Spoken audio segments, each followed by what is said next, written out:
ఈరోజు వాడొస్తాడని నాకు తెలుసు. కట్టుకున్నదానివి, నా కొడుకుని బిగపెట్టి పట్టుకున్నదానివి. ఆ విషయం వాడికి తెలిసే విడాకులు తీసుకోబోయే ముందు గొడవ లేకుండా నువ్వు వాడి దారికి అడ్డు రాకుండా చేసుకుంటానని వాడు నాతో ఎన్నోసార్లు చెప్పాడు.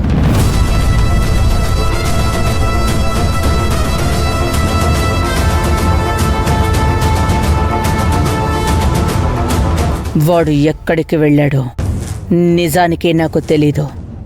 ఇప్పుడొస్తాడో లేదో కూడా తెలీదు. కానీ వాడి గురించి నాకేమీ తెలీదు అంటే తల్లిగా దీని ముందు నేను చీప్ అయిపోతాను. చీప్ అవ్వడం నాకిష్టం లేదు.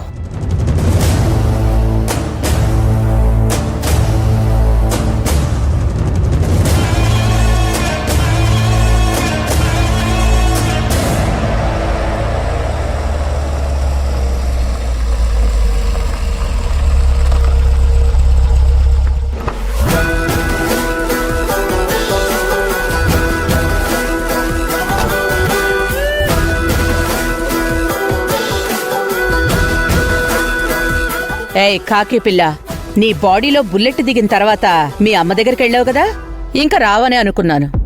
కానీ మళ్ళీ వచ్చి చచ్చావుగా. సరే, నీ కర్మ ఎలా రాసుందో తెలీదు గాని నిన్ను మాత్రం మా సత్యకి భార్యగా ఉండనివ్వం.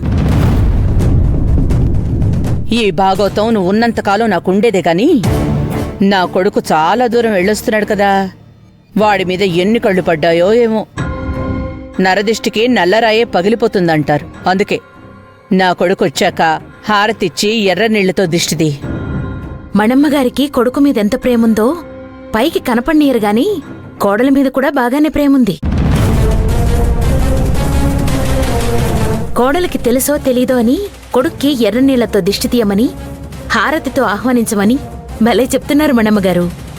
అత్తగారంటే మీలా ఉండాలి. ఓ కిరణ్మయ్య గారు,